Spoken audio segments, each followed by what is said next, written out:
Hello ratbags, it's Jade. Welcome to a very different video for the channel today, taking a look at Immortals Fenyx Rising for the first time. I've been given some exclusive access alongside a bunch of other great content creators, taking a look at Ubisoft's brand new open world game, and it's going to be coming out hopefully in the near future very soon. You may have already seen some info about it at the ubiforward event, and it has released at the same time to coincide. I was given nearly 3 hours of access to the game, and I can't wait to talk about the combat, the locations, the puzzles, everything to do with this game. It's looking great. So the first thing that grabbed me was the colour. It was really vibrant, really bright, and some people have coined it Assassin's Creed Odyssey versus Fortnite, but definitely it's got its own vibes, and I really like some of the stuff that I got to play. It's good, free flowing, there's no restrictions on where you can go. Not in the full game anyway. We were only allowed it in one certain area at the moment just to show it off, but obviously it was just huge. Like, I had hours of time in this area, completing dungeons, facing off against bosses and monsters, completing puzzles, and that was another thing that first grabbed me. The puzzles in this game are very varied. The first one I did, I was a bit like, oh no, this is going to be just putting boxes on platforms, on levers, but no, that actual really good selection of different types of puzzles, as well as obviously the combat as well. So yes, it's also going to be compared to Breath of the Wild, but I've never really played that game, so I can only really talk about how I enjoyed the game just from the point of view of the combos with the attacks, coming up against a really rich and varied amount of enemies, obviously taken from the Greek mythology, so it's pretty easy to come up with some fantastic looking ones. But the art style was great. I really like the art style. I think it's good, and in terms of just like the combat and stuff, it's really enjoyable. I put it on a bit of an easier setting. I just wanted to be able to explore as much as I could and take on as many dungeons as possible, and there are lots of activities that you're going to be doing, and it's definitely going to be something on my radar when the full game comes out. So for the rest of this video, we're going to be taking a look at the vaults. These are the dungeons or the puzzle elements that you're going to be solving quite regularly and clearing to get yourself upgrades, some of the combat, and obviously exploring some of this biome. I've still got more videos to come talking about all the creatures in the game and the combat in more detail, but for sure, let's take a brief overview of what the game has to offer right now. Big shout out to Ubisoft for giving me the chance to take part, and let's go. So you can see from the map, it's pretty substantial. This is the area that we got to play in, and as I said, the Forge Lands here, it offered me at least 3 hours of content, and I definitely hadn't completed only half of it. There's plenty to do in this game by looks of things. One of the big things though is these vaults. They are going to be a mixture of jumping, puzzling, doing all sorts of varied activities. There's even pinball, which I'm going to show you in another video. But yeah, these are pretty fun. I was worried it'd be a little bit too kiddie-ish or a bit too easy, but it definitely gets a little bit harder, and it definitely left me scratching my head a little bit when we get to some of the later points. But it's sort of standard fare. Move a box, put it onto a pressure plate, and you gain access to the next part. But it was so cool to see how varied this becomes. Now this one's okay as well. The atmosphere, the looks of these vaults is pretty cool, and who knows, maybe there's more different types, maybe there's combat options and stuff like that, although I do think most of the combat is going to be done in the open world and against obviously big bosses. But here, putting the 2 levers on there, obviously using your power to pick stuff up. It's one of the big components. You're able to use a power up and pretty much lift and drag stuff from distance. So that could be something like a ball or a spear, or it can be something like a big box. Now some of these powers you're going to get as you go through the game. We were put majorly maybe like middle of the game with middle of the road powers, so obviously when you start out you might not have all of the abilities that you see in this video and some of the other ones. It's going to take a while to get up to there. We were a little bit restricted in terms of like loadouts as well, but definitely it looks like there's a big choice in different types of combos and attacks that you're going to be able to have, and so it's all going to help with you and your play style. But here, general standard stuff, picking these up, using that special ability to have a charged throw. The bow is going to be much needed in this game as well. It's really going to be a core component, particularly in solving some of the puzzles, so you've got to have a good shot, and I like that as well. There's various different ways you can be using the bow with different types of arrows, and a kind of slow down arrow shot where you can guide the arrow exactly where you want. Now at this point I should probably go massive on what we already know about Fenyx and possibly the story and the stuff that's gone on, but to be honest I hadn't really looked enough into it. All I know is that Phoenix has been chosen to do some work for Zeus, and you've got Prometheus and Zeus actually doing a lot of voice work. And there was some funny moments in the demo where they actually broke the fourth wall, and apparently that might be a feature for the whole game, so you will have these narrators, these gods talking to you as you play. But here, anyway, you can see some of the arrow action. Again, it's nothing out this world revolutionary, but it just works. It just fits so nicely with the rest of the world combat. It seems to have just about that right mix. It's not going to be just a complete brawler. It's not going to be just a complete puzzle game. It's got that nice blend. I really love the colour and the art style. These dungeons are gorgeous with the gold and the blue lightning and the sort of stars in the distance. Here I am showing off the slow distance arrow, and pretty much there's different ways you're going to be using this. You might have to put it through a flame to activate a furnace later on, which I'll show you guys. And it's going to do the usual, open up traps. It does look like there's other secrets to be found, and if you really take the time and dedicate it, you'll be opening up lots of secret doorways to get lots of extra loot. Loot is a big factor in the game. As you would expect, there's plenty of loot chests around, special loot chests that give you all sorts of items, swords, weapons, you name it. It does look like it's limited in terms of the weapons though, like it might only be like swords and great big hammers. I think I could have that wrong, but pretty sure that's generally what you'll have at the start, but who knows, maybe they'll add more.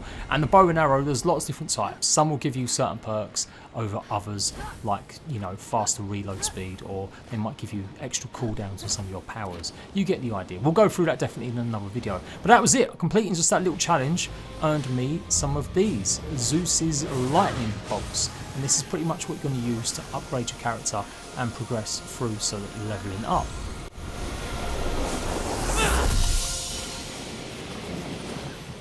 So you saw from the start of the footage I could travel around using my wings, which will pretty much allow you to glide around seamlessly, but you do have a mount as well, and I thought this was really cool. You can summon it at any time, it will just magically appear and you get to ride it. It's pretty robust, you can go over quite small jumps and not have to worry about it disappearing, and I reckon chaining and combination with your ability to glide could be really good way to get across. There are fast travel points in the game as well. You will be able to go back to certain places once you've visited them, but definitely to get across the substantial large map, having a mount like this is going to be cool. Interesting to see, I guess, how many different types of skins. I'm sure there will be lots added that hopefully you can earn in-game, as well as most likely buy too. The atmosphere, the surroundings, pretty cool. I like this area a lot. We're tasked with restarting the forges. That's what we've got to do in this section, and pretty much to take us through and face off against the boss. So we've got these winged creatures. As I said, there's lots of creatures from Greek mythology. I'm not too clued up on all of them.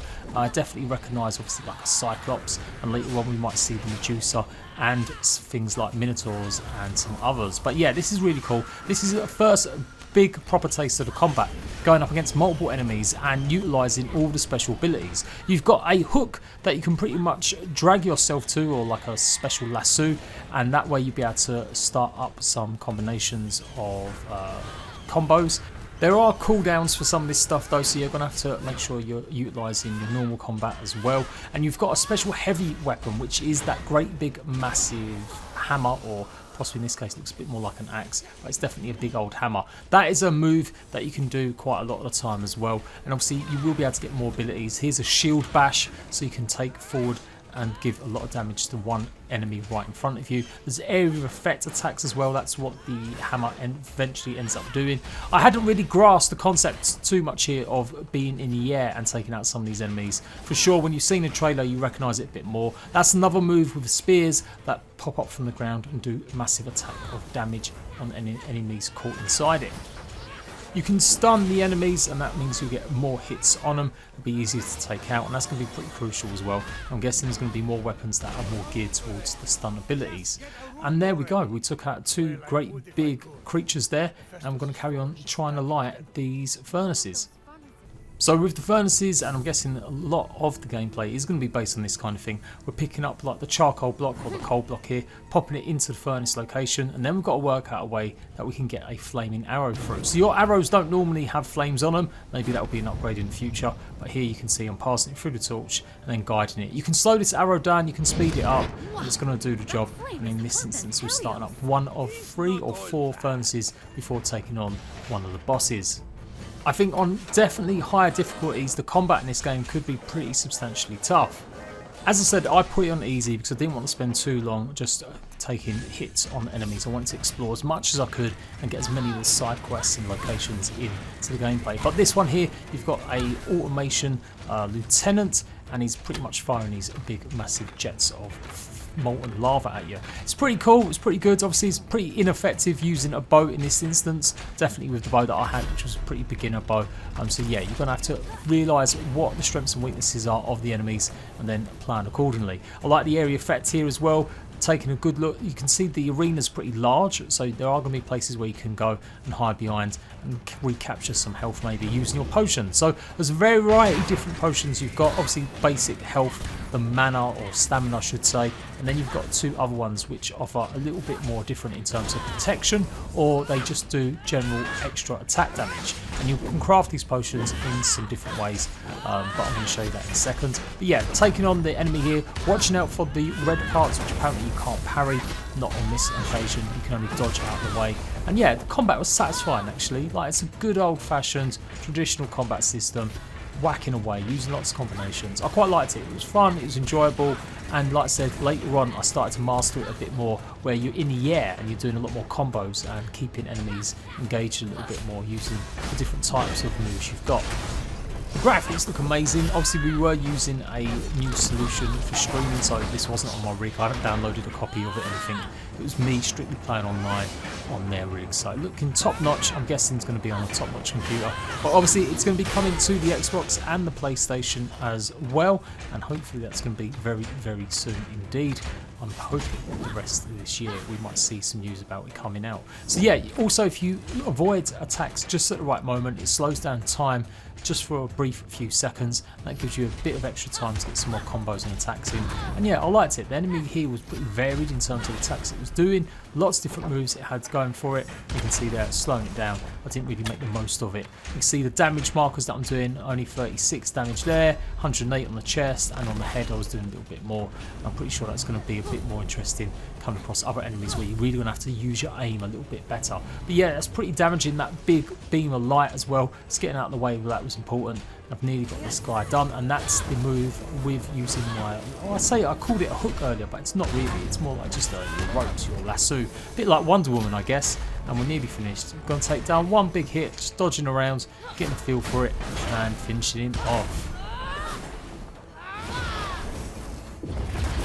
And there you go, you can see the kind of damage that combo did, 342 damage. So great stuff, unlocked next portion, firing up all these, and I think the progression of this, doing small little tasks before taking on bosses, is again really cool. I really like the idea as well. And as I said, we were told that you could pretty much go and explore at your leisure, at your will. In the full game there will be no restrictions, no gating off of areas. You may run into enemies that are more tougher of course, but you still will be able to run around. Here now you'll hear Typhoon, he's the big bad guy that's at the centre of your story. One of the really cool things we're going to show you a bit later on is that if you're doing too well in a certain area, maybe you're finding it a bit too easy, Typhoon will make that zone a bit more tougher to handle and deal with. And so you're going to have to get out of that area because enemies are going to become tougher and stronger. And so in a way it will force you to go and explore some different areas and biomes. It only happened the once when I was going around, but yeah, it was definitely something to bear in mind. And that is the Forge on Fire completed. So obviously you're rewarded with gear for defeating enemies. Got the helm of the Ethel Automaton, and I forgot to mention also about my Phoenix, which is pretty cool. This is your pet, so pretty much taking the Assassin's Creed Origins idea of your winged helper to go and scan out the environment. That's what I did at the very beginning of this footage. One thing I really liked about the actual items was that if you like the abilities of one piece of armour but you don't necessarily like the look, well, you can just use the other piece of armour's cosmetic sort of options. So I really like that. If you really like that one particular piece, you don't have to give it up. You can wear whatever you want to wear and you can just transfer the items or make it look like your favourite piece. So that's really cool as well. Let's go over some of the resources or regions as well. Oh, and just to touch on the fact that obviously, yeah, you will be able to upgrade your horse or get different types of skins for it, but not different skins for the wings. It looks like the wings are the one thing that there wasn't an option here to swap in and out of any items. You can see all the different bows you've got with different damage multipliers or effects. So your style is going to be important, how you want to play, what kind of build you've got going on. You've got your stamina as well, which is important. That's going to be upgraded over time.